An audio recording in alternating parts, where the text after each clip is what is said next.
Estamos a día 24 de marzo del 2025, son las 5:55 de la tarde, estamos junto con Jorge Rabini que vamos a hacer la entrevista sobre historia de la apicultura en el partido de General Pueyrredón.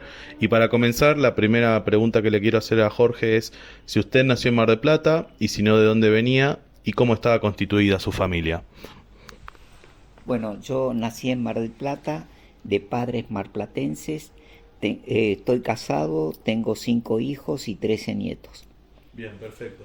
Lo que le quería preguntar era si su familia era muy grande, si todos venían, todos eran inmigrantes o, digamos, nacieron acá en la ciudad de Mar del Plata, digamos. Bueno, mis abuelos llegaron a Mar del Plata 12 años después que se fundó, y mi abuela y mi abuelo tuvieron 10 hijos varones, de los cuales el séptimo hijo varón lo apadrinó el presidente Figueroa Alcorta, representado en Mar del Plata por el intendente municipal, que era el hermano del fundador, que se llamaba Eduardo Peralta Ramos.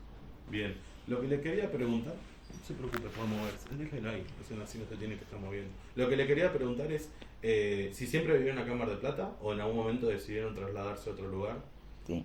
Eh, Mi familia siempre vivió en Mar del Plata, y en ningún momento se nos cruzó por la cabeza irnos a otro lugar, porque consideramos que Mar del Plata es la ciudad más linda del mundo. bien, ¿y de qué trabajaban sus padres? ¿Recuerdan? Bueno, mi padre trabajaba en un comercio muy antiguo de Mar del Plata, que era la firma Catuoño Hermanos. Papá fue al Peralta Ramos hasta tercer año, que era un título que se daba, que era perito mercantil. Empezó a trabajar como contador de Catuoño, después se independizó y hicieron una firma que se llamaba Figueroa y Rabini, que tenía filiales en Miramar, en Otamendi, en Vidal, en Mar del Plata, etcétera, etcétera. Y después la sociedad se disolvió y quedó la firma Rabini Hermanos, dedicado en primer lugar, a una ferretería y ramos generales, que tenía un departamento apícola, y después, con la expansión de la empresa, maquinaria agrícola y tractores, razón por la cual yo tuve mucha facilidad, como estábamos relacionados con la gente de campo, para conseguir lugares. Perfecto. Lo que le iba a consultar, Jorge, si usted, ¿cuál fue, digamos, primero dónde fue a la escuela? Si, digamos, siempre vivieron en el mismo barrio. Y a partir de ahí lo que quería saber es, luego de la escuela, qué decidió estudiar y cuáles fueron los trabajos que hizo hasta que terminó sus estudios, digamos. ¿Sí? Y lo que quería también saber es si cómo recuerda el barrio donde usted, o donde usted vivía y a quiénes tenía de vecinos, digamos, si siempre vivió en el mismo barrio. Y de a partir de ahí que me cuente cómo empezó su relación con el tema de la apicultura. ¿Cuál fue el primer contacto que tuvo? Me puede contar si quiere. Bueno, siempre en el mismo barrio, Hipólito Yrigoyen y Belgrano, a una cuadra la tienda Los Gallegos y enfrente la usina. El primer contacto que tuve con la apicultura fue a través de un tío mío que tenía un departamento de apicultura en el negocio que tenía mi padre, mismo en la calle Hipólito Yrigoyen y Belgrano. Siempre viví ahí hasta los 18 años, que me fui a estudiar a Buenos Aires. Después, cuando volví, a los 2 años me casé. Viví 2 años en Bolívar, entre Mitre y Hipólito Yrigoyen, y después compré un chalet en la calle Roca, entre Rivas y Lavalle, donde viví 27 años. Después probé, para pasarme a un departamento cuando los chicos se fueron todos de casa, vivir en un departamento, y me gustó, y compré un departamento acá en el puerto con una linda vista. Bien, perfecto. Ya un poco tratando sobre el tema específicamente de la apicultura en el partido de General Porredón, ¿cuál es el primer recuerdo que tiene sobre el tema de la apicultura? O experiencia propia, y a partir de ahí, ¿recuerda quiénes estaban y cómo era la forma que producían? Eh, sí, la forma que producíamos, que se producía, era la tradicional. Eh, y en general, la gente, salvo un productor que recuerdo los Fidanza, que tenían muchas colmenas, todos empezamos de a poco. Bien. Pero con cuántas colmenas empezó? Yo empecé con 20 colmenas rústicas que las levantamos de un campo en Miramar, eh, porque donde estaban picaban a los que cosechaban la papa, y como las abejas se excitan por los malos olores, entonces los dueños del campo me pidieron de sacarlas. Bien, perfecto. Lo que le iba a preguntar en ese momento, ¿qué nombres retiene en su memoria de esos primeros apicultores que hubo acá en la región, además, por ejemplo, de Fidanza? Mira, había un profesor que daba un curso que seguramente que vos lo debes tener en algún archivo, en algún lugar, pero ahora se me escapa el nombre. ¿Guglielmetti? ¿Eh? ¿Guglielmetti? Guglielmetti no, no era Guglielmetti. Aldo Bolognese, por ejemplo, Bien. era uno de los que... De los que empezó. Bien. Sí. Bien, y o sea, propiamente apicultores. Apicultores, yo conocí a los Fidanza y a Medardo García. Bien, y cercanos, digamos, a otros partidos, por ejemplo en Miramar o mismo acá en Balcarce, ¿tuvo algún Sí, contacto? en Balcarce conocí a el negro Avellaneda Huergo, y en Miramar no lo conocí, pero estuve en el campo de Marcos Webb. Bien, ¿me puede contar un poco la experiencia, que si tiene intención usted de contarme, la experiencia que tuvo con este hombre japonés en el campo de Miramar? Como, si me la puede volver a relatar, no tiene problema. Sí, no, ningún problema. Bueno, la experiencia fue que yo quería saber, por curiosidad, por inquietud, cómo se hacía para producir jalea real. Entonces me vinculé con el hijo de un japonés que se llamaba Gandhi Sugano, que tenía colmenas a jalea real en Miramar. Como estábamos cerquita, nos invitó a que fuéramos un fin de semana, y entonces con mi mujer fuimos a ver cómo se producía la famosa jalea real. Y ahí abrió una colmena y me entró una pasión, porque ya no era curiosidad, era una pasión, porque abrió una colmena y salía un olor exquisito, y, y nos miramos con mi mujer y casi no, nada más que con la mirada nos dijimos: a esto le tenemos que dar. Bien, perfecto. Perfecto. Lo que le iba a preguntar es, ¿dónde estableció las primeras colmenas? ¿En qué zona?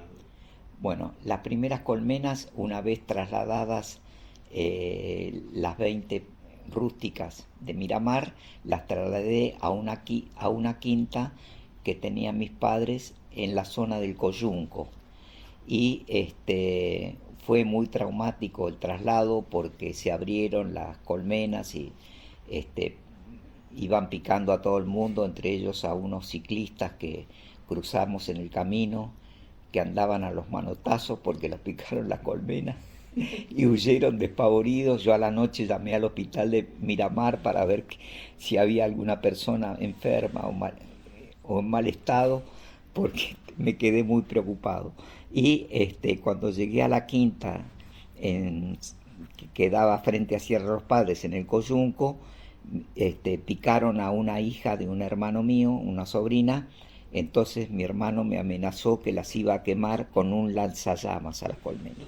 Entonces las mudamos a un terreno grande, a una casita donde establecí el primer laboratorio, que la quinta se llamaba El Moro, y la que puse las colmenas se llamaba El Morito. Pero no era hermético el lugar. Entonces cuando lo cosechamos la primera vez, fue un desastre porque se murieron muchas abejas. Bien, perfecto. ¿Cómo recuerda a los apicultores de ese momento? ¿Eran más bien abiertos? ¿Eran más bien reacios? ¿Compartían los conocimientos? ¿Cada uno hacía lo que creía pertinente? Sí. Mira, siempre tuve una muy buena relación con los Fidanza, y ellos me llevaron a conocer el lugar donde hacían la extracción, y Este, no te digo que éramos íntimos amigos, pero siempre nos llevamos muy bien y siempre tuve un poco de envidia porque ellos iban a hacer trashumancia a Tucumán, cosa que yo no podía hacer por mi profesión, por mi familia, que estaba un poco varado acá. Bien, eso le iba a consultar. ¿Usted hacía la actividad a tiempo parcial? A tiempo parcial, Sí, o sea, trabajaba de abogado en la semana y el fin de semana se iba al campo, por sí. ejemplo. Bien, perfecto. Y cuando empezó a relacionarse con el tema de la apicultura, ¿empezó usted solo con esas 40 colmenas? O- 20. Perdón, 20. Lo acompañó su esposa en un principio, me comentaba. Sí. Y después, ¿hasta cuánto llegó a alcanzar? ¿Cuánto fue el número máximo que tuvo? El número máximo fueron aproximadamente de 1000 y aparte de las 20 compramos un colmenar que vendía la firma Aragone de 300 colmenas con muy buen material de terza y reinas rubias muy mansas y arrancamos con 320. Hasta ese momento me acompañó mi señora y después tuvo un problema, le agarró un shock anafiláctico y tuvo que dejar y entonces tomé personal. Bien, bien, perfecto. Lo que le quería consultar ahora, Jorge, era, volviendo un poco a los apicultores, ¿qué experiencias o recuerdos tiene de esos primeros años de apicultura usted?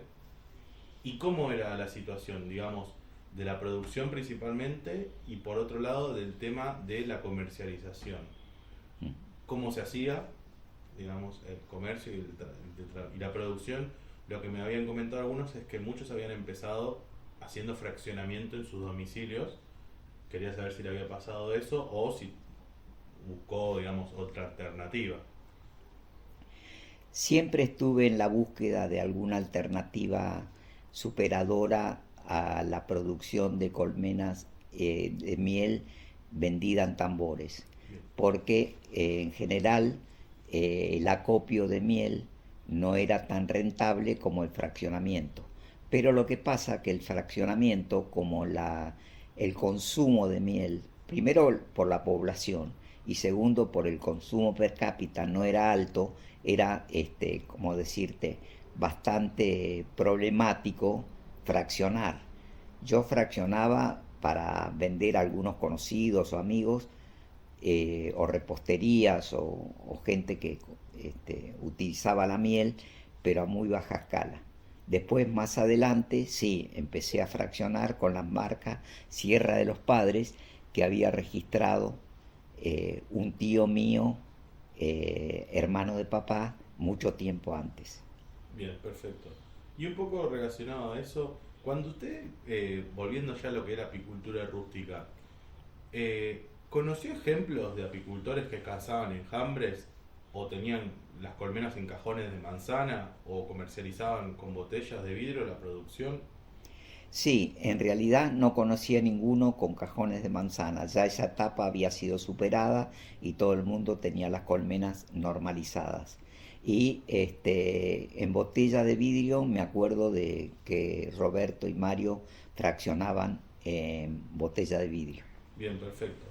Cuando usted empezó, ¿sentía que ya había una diferencia entre esa apicultura más inmigrante o rústica a una apicultura que se empezaba a tecnificar? Y en ese sentido, si se empezaba a tecnificar, ¿en qué aspecto lo notaba usted?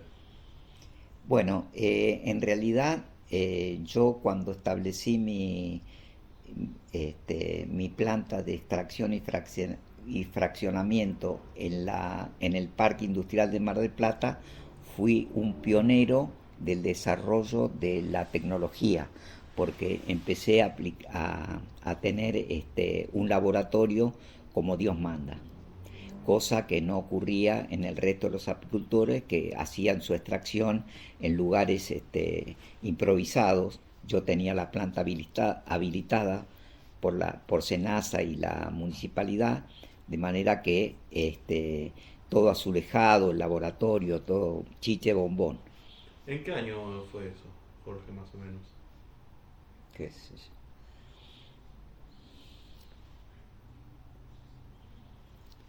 ponele en el 85. Ah, post-dictadura. Bien, perfecto. Y un poco que lo que me interesaba en cuestión del establecimiento apícola, ¿qué contaba su sala de extracción en ese momento cuando empezó ahí en el parque? Y obviamente si me quiere contar dónde se estableció, cómo fueron los contactos para establecer, el tema de cómo generó el tema de la marca, todo eso me interesaría también. Bueno, cuando nos pusimos en el parque industrial, que era nuestro primer laboratorio en condiciones y habilitado, teníamos dos extractores de 44 cuadros, una máquina de soperculado a vapor y unas para acopiar las colmenas teníamos dos tambores de acero inoxidable de seis tambores de 300 kilos cada uno, o sea que sobre una plataforma que nos permitía poner los tambores debajo, así que estábamos muy bien organizados, una bomba y una caldera a vapor. Bien. ¿Usted trabajaba solo en esta sala de extracción o junto a su mujer o tenía empleados? O No, ¿cómo salió la idea?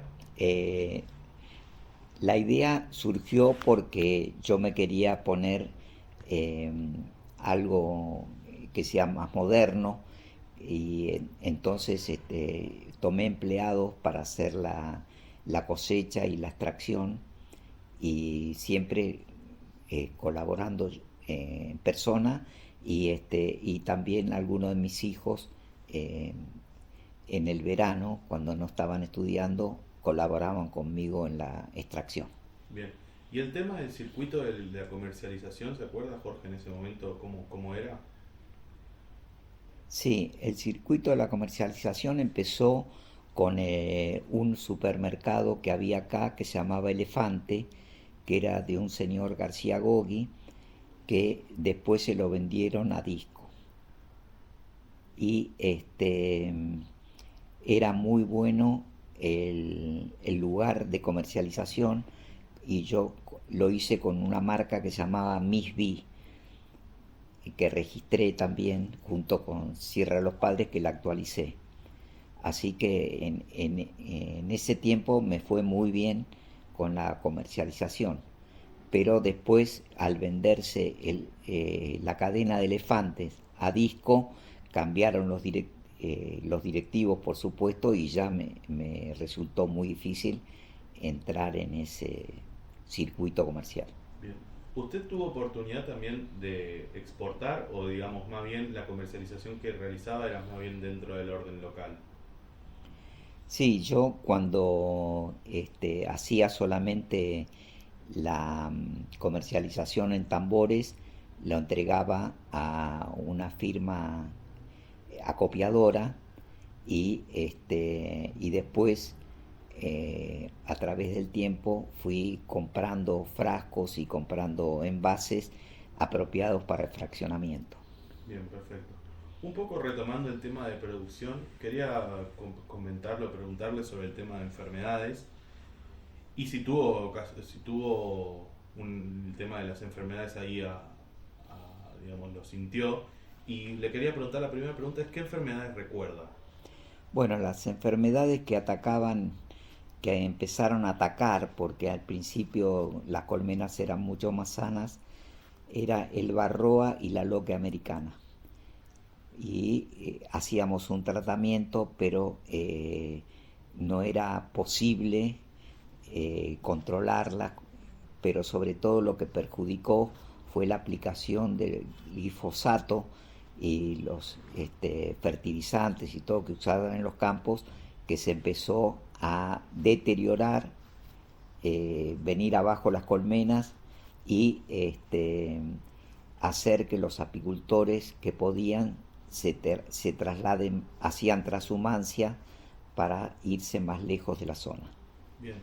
¿Recuerda el caso de las famosas tablitas Sí, de los remedios caseros? sí.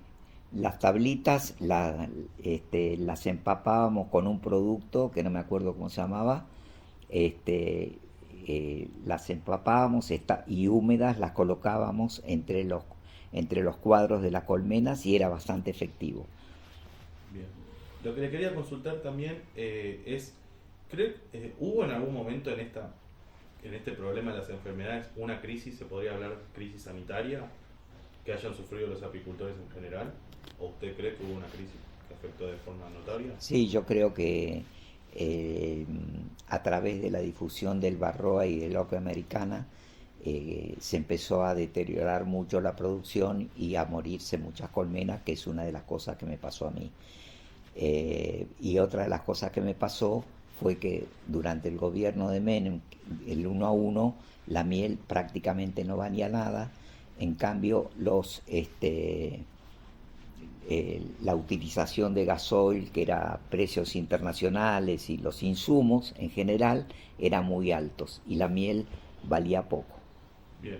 ¿Cree que en algún momento se intentó desde los centros de formación educativos, técnicos o productivos o alguna agencia gubernamental y hubo cierto interés hacia el sector apícola en este momento de crisis sanitaria, podríamos decir?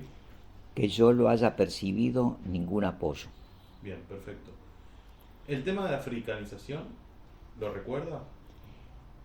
Nunca tuve africanización porque siempre me propuse y conseguí mejorar la raza con la incorporación de reinas. Bien.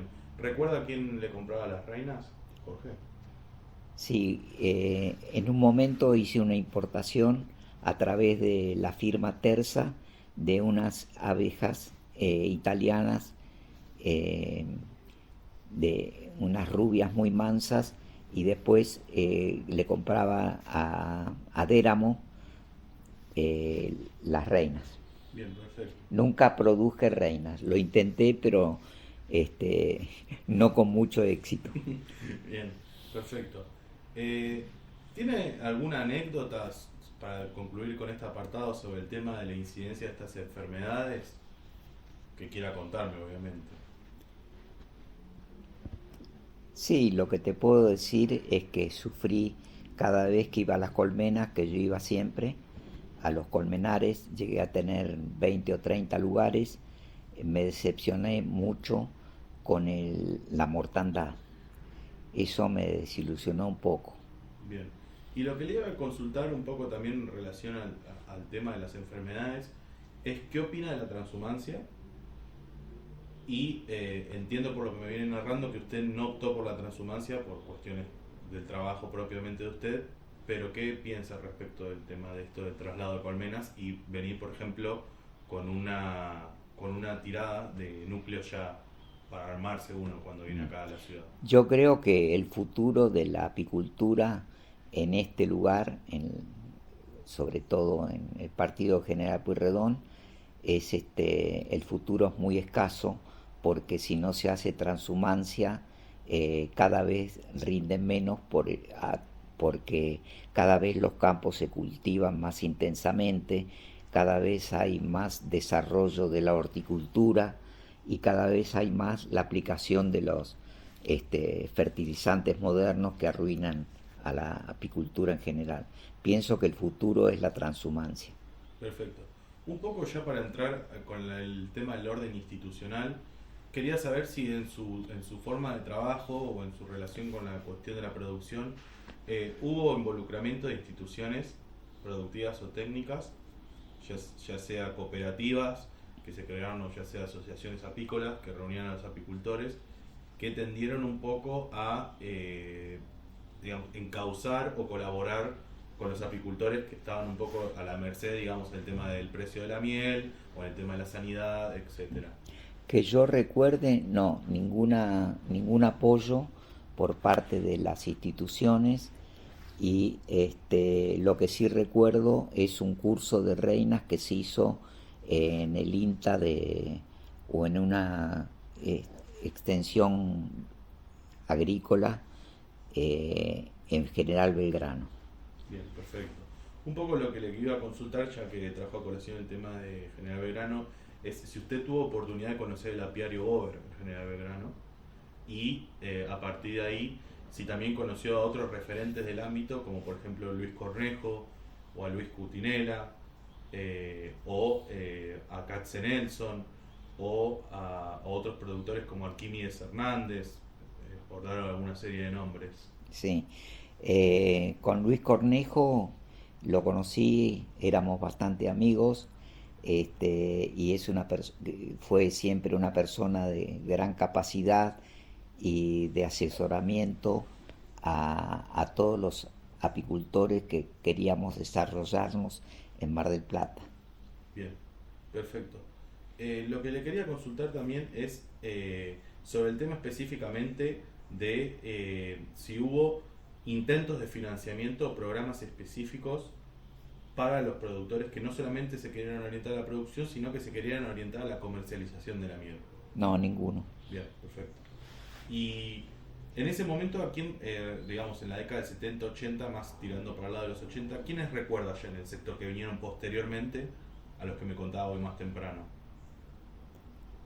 Bueno, por ejemplo, algunos iniciados con posterioridad a mi actividad eran los hermanos Dente, y recuerdo que en Tandil había una persona que se desarrolló la comercialización en forma muy exitosa, que era la miel Aleluya.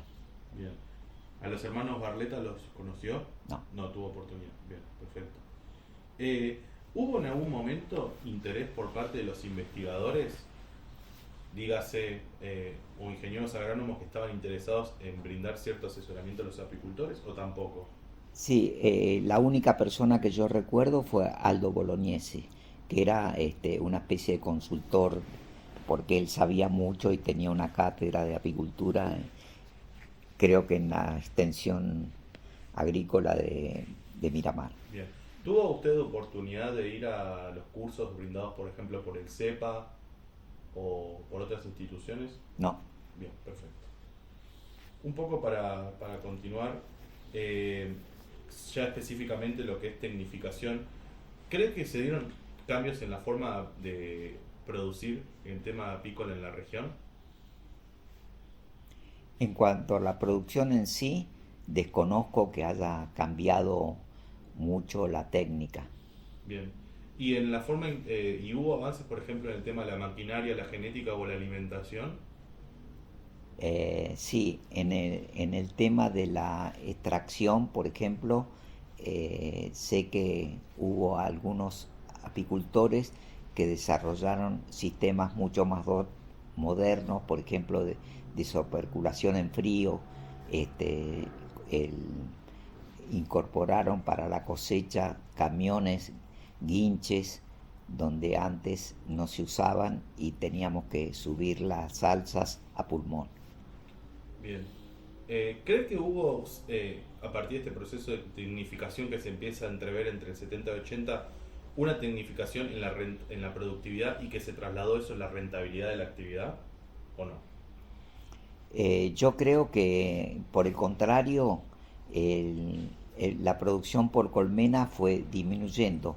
Tengo entendido que yo particularmente arranqué con 40 kilos de promedio y terminé con 20 kilos de promedio. Bien, bien, perfecto.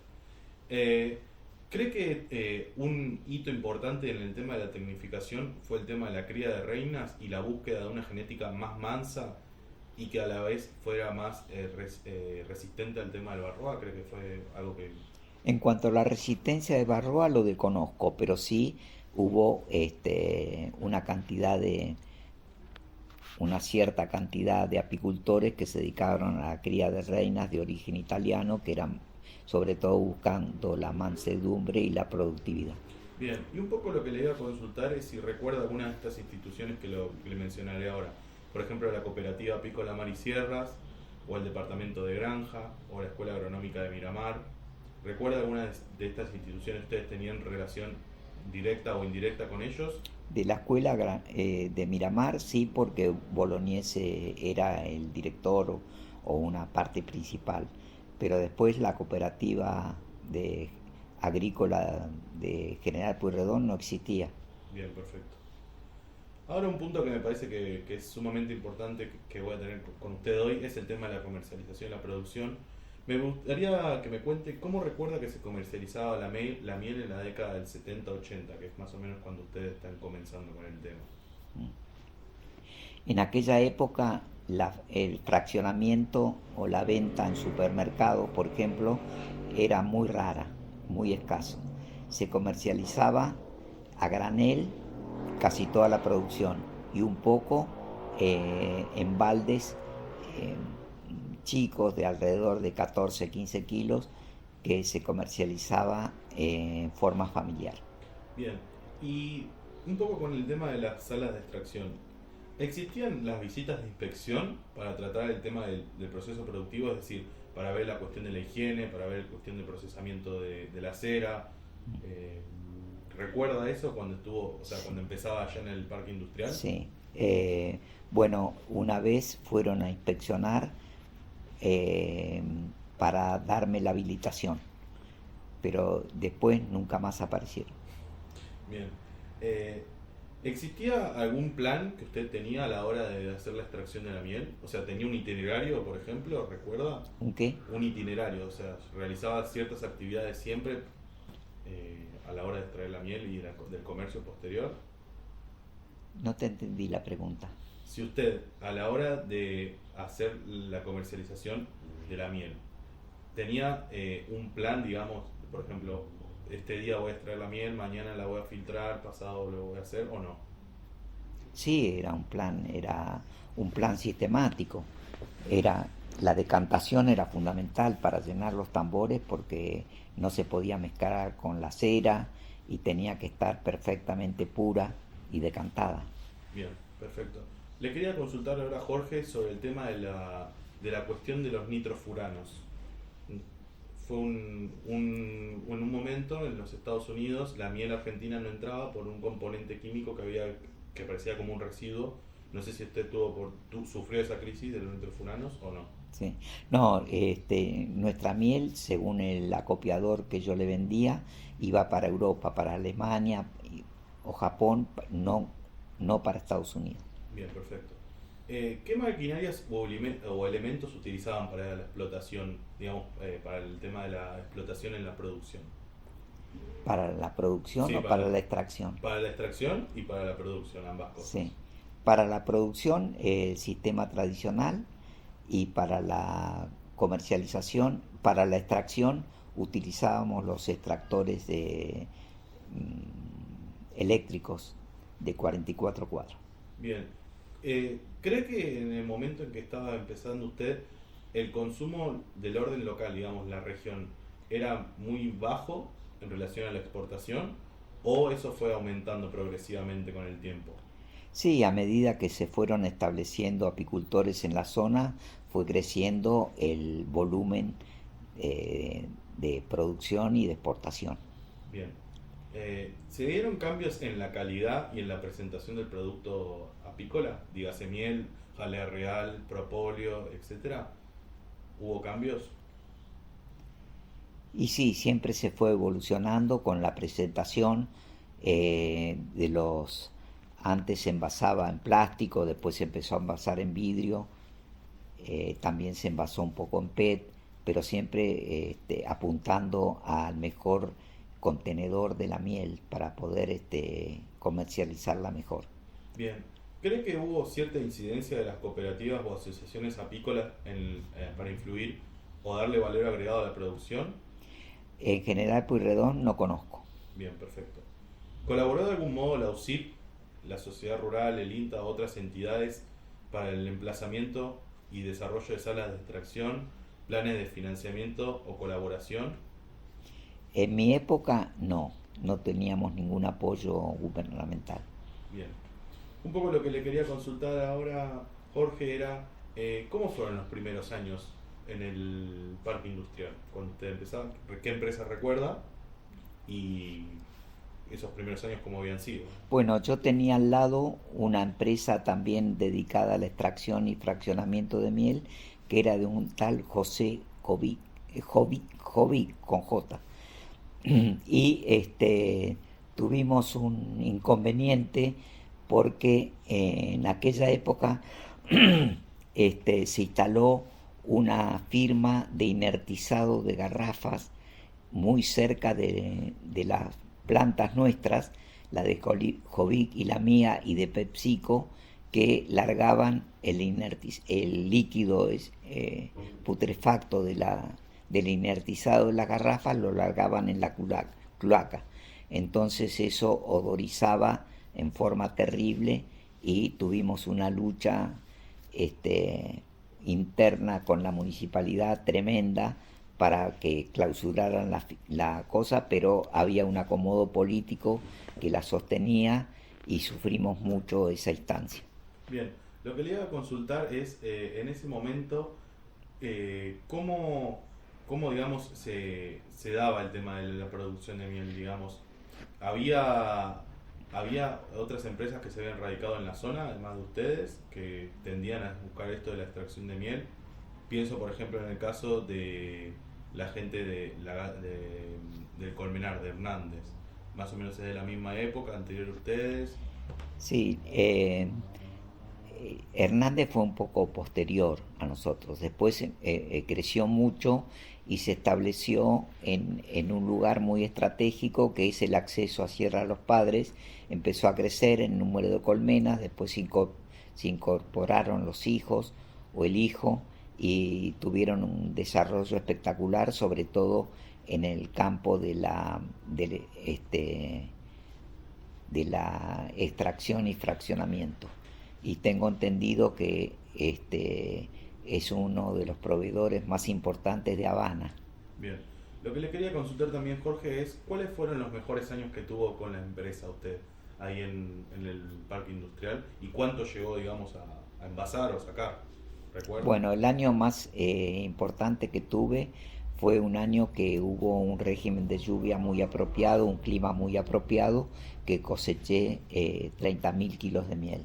Ese fue el mejor año. Después fue bajando la producción y hice un intento de exportación a Japón con frascos de 1 libra y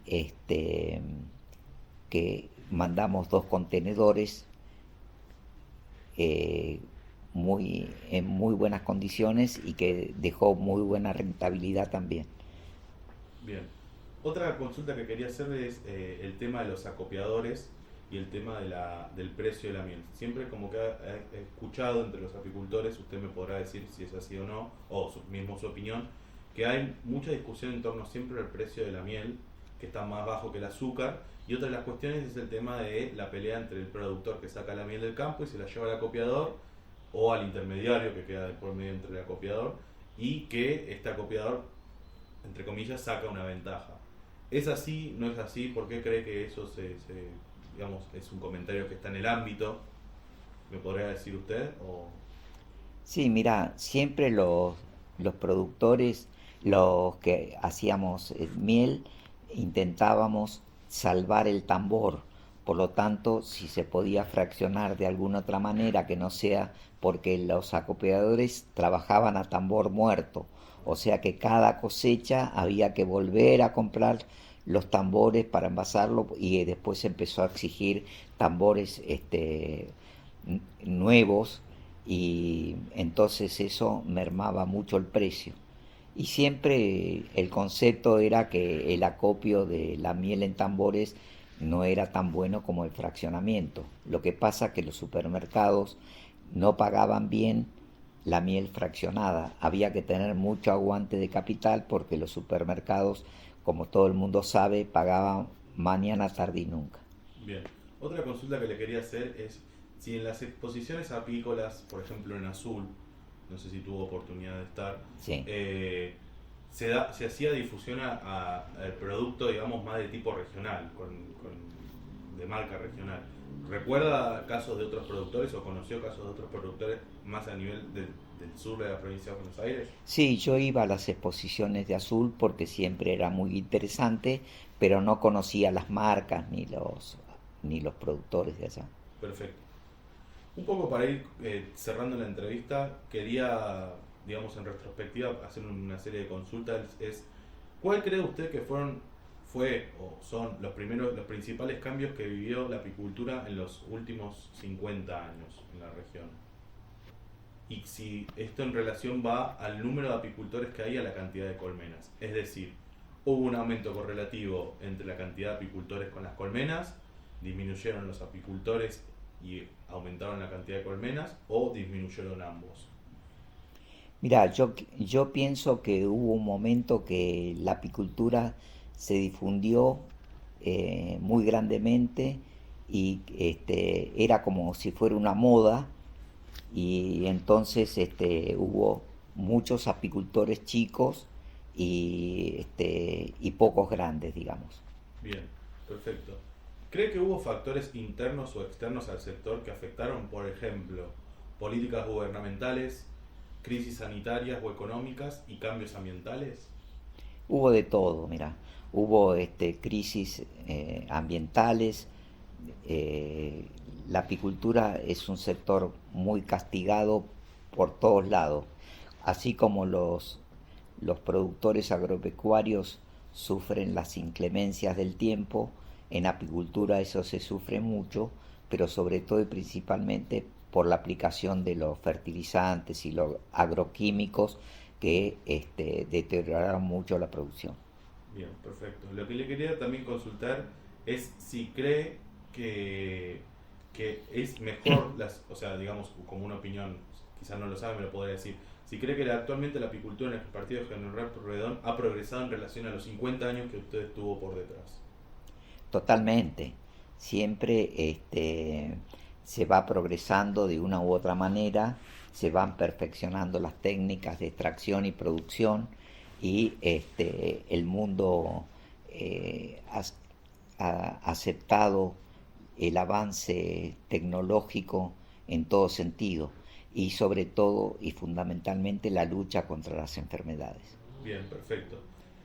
Ahora una opinión que puede ser un poco controversial, pero me gustaría saber, ¿cree que hubo diferencias o discusiones entre los apicultores que no permitieron o sí permitieron el desarrollo a nivel regional? No, creo que no. Bien, perfecto. ¿Cree que faltó hacer algo en los 50 años estos que pasaron que se podría haber mejorado? Sí, yo pienso que, por ejemplo, a nivel gubernamental, no sé si habría gente que no estaba capacitada para dirigir el Ministerio de Agricultura, pero por ejemplo sé que en Estados Unidos los apicultores siempre fueron los mimados, los que no fueron a la guerra, los que estaban protegidos por el Estado, subvencionados, y que se pagaba mucho la transhumancia para ir a polinizar determinados cultivos, cosa que acá no sucedió. Bien, un poco para cerrar, Jorge, ya con el último inciso de la entrevista de hoy es, ¿qué fue para usted lo más lindo que le dejó la apicultura? Y si me puede contar una experiencia que le pasó a usted. Una experiencia que me pasó a mí. Bueno, lo más lindo de la apicultura, que siempre me resultó muy apasionante, y como experiencia lo que me haya pasado a mí, no recuerdo particularmente ninguna. Bien. Lo que le quería consultar es, para cerrar, primero es, ¿la apicultura es para usted? ¿Cómo la definiría? ¿O fue para usted? Sí. Bueno, empezó siendo una pasión y después se fue diluyendo la pasión porque empezó a tallar el tema de la economía. Y entonces buscamos siempre optimizar la producción y optimizar la forma de extracción y de fraccionamiento para obtener más rentabilidad. Pero siempre fue una gran pasión. Bien. Para cerrar, las últimas dos preguntas son, si tuviera oportunidad, es decir, una nueva vida, ¿hubiese realizado la actividad o lo hubiese vuelto a hacer?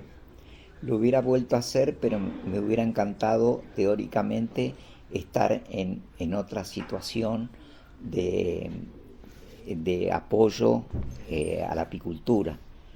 Y si usted podría nuevamente volver a hacer una actividad, ¿qué le hubiese gustado cambiar de todo lo que fue hecho? me hubiera gustado estar en campos que no estuvieran tan cultivados para poder tener mayor producción. Por mi parte, Jorge, no me queda mucho más que agradecerle y nuevamente le agradezco por su tiempo y por predisposición para narrarme su historia de vida. Bueno, muchas gracias a vos.